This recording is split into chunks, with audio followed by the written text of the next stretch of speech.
Halo teman-teman, perkenalkan nama saya Pinkan Esther Konjol dengan NIM 191011060626.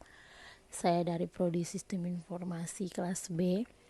Oke, pada kesempatan kali ini saya akan menjelaskan materi tentang simbiosis parasitisme dan contohnya.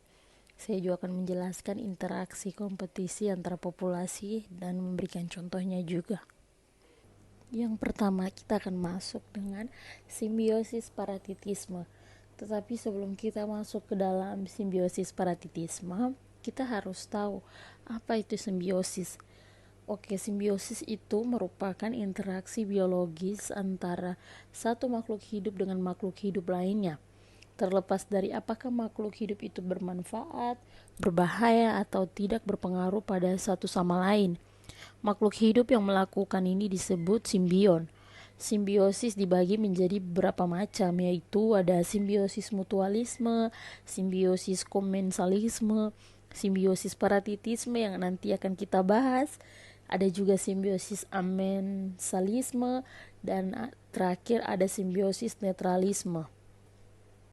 Simbiosis parasitisme adalah ketergantungan yang terjadi ketika pihak yang satu mendapat keuntungan namun merugikan pihak lainnya.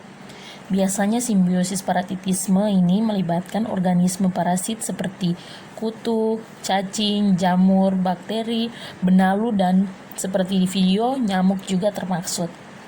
Organisme parasit yang berukuran lebih kecil dan dapat berkembang biak lebih cepat ini membutuhkan makhluk hidup lain untuk kelangsungan hidupnya, baik itu untuk sekedar menjadi tempat tinggal atau sebagai sumber makanan. Oke, dari video yang saya ambil ini, kita semua dapat melihat hubungan nyamuk dan manusia, di mana nyamuk akan menggigit dan menghisap darah manusia, yang akan menimbulkan rasa gatal pada daerah tertentu yang dihisap atau digigit oleh nyamuk. Jenis nyamuk tertentu bahkan bisa menyebarkan penyakit mematikan seperti demam berdarah atau malaria. Bagi nyamuk sendiri, hubungan ini sangat menguntungkan karena bukan saja mendapat darah tetapi juga dapat berkembang biak. Namun, bagi manusia sendiri, hubungan ini sangat merugikan karena manusia dapat terserang penyakit berbahaya yang juga termasuk dalam penyakit mematikan. Oke teman-teman, selain nyamuk yang dapat melakukan simbiosis parasitisme terhadap manusia, makhluk hidup lainnya juga ada yang dapat melakukan simbiosis parasitisme kepada manusia. Misalnya cacing. Cacing ini menyebabkan penyakit dalam tubuh manusia. Dan juga kedua ada kutu, di mana kutu ini hampir sama dengan nyamuk karena dia juga menghisap darah, tetapi dia menghisapnya di bagian kulit kepala kita. Serta ada beberapa jenis bakteri yang dapat merugikan kesehatan kita sebagai manusia. Oke teman-teman, saya kira hanya satu contoh yang dapat saya jelaskan tentang materi simbiosis parasitisme ini. Oke teman-teman, pada video kedua ini kita semua dapat melihat bahwa ada interaksi antar populasi, di mana di sini ada segerombolan kuda dan juga di sebelah sini ada seekor sapi.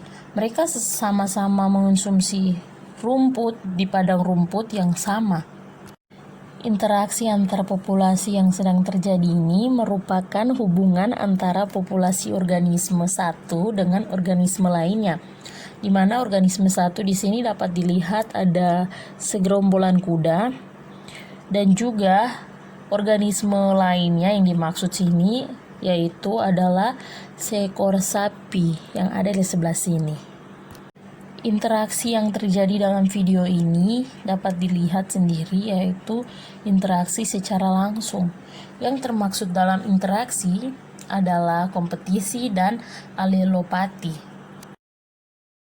Pada kesempatan kali ini saya akan menjelaskan tentang interaksi kompetisi antar populasi seperti yang ada dalam video ini. Oke, sebelum kita masuk dalam interaksi kompetisi itu sendiri, kita harus tahu kompetisi itu apa. Kompetisi adalah hubungan antara dua macam individu untuk memperebutkan satu macam sumber daya, sehingga hubungan itu bersifat merugikan bagi salah satu pihak. Sumber daya yang diperebutkan bisa berupa makanan, energi, dan tempat tinggal. Pada video ini dapat dilihat bahwa dua individu ini merebutkan sumber daya berupa makanan. Persaingan ini terjadi pada saat populasi meledak sehingga hewan akan berdesak-desakan di suatu tempat tertentu. Dalam kondisi demikian, biasanya hewan yang kuat akan mengusir yang lemah dan akan menguasai tempat itu, sedangkan yang lemah akan beremigrasi atau mati bahkan punah. Sapi dan kuda sendiri keduanya adalah hewan mamalia yang menjadikan tumbuhan hijau termasuk rumput sebagai sumber energi atau sumber makanan. Sapi dan kuda keduanya adalah hewan mamalia yang menjadikan tumbuhan hijau termasuk rumput sebagai sumber energi atau sumber makanan. Oleh sebab itu, keberadaan kedua populasi hewan ini di padang rumput akan menjadi sebuah kompetisi atau persaingan. Baiklah teman-teman, sekian penjelasan dari saya. Kurang lebihnya saya mohon maaf. Terima kasih.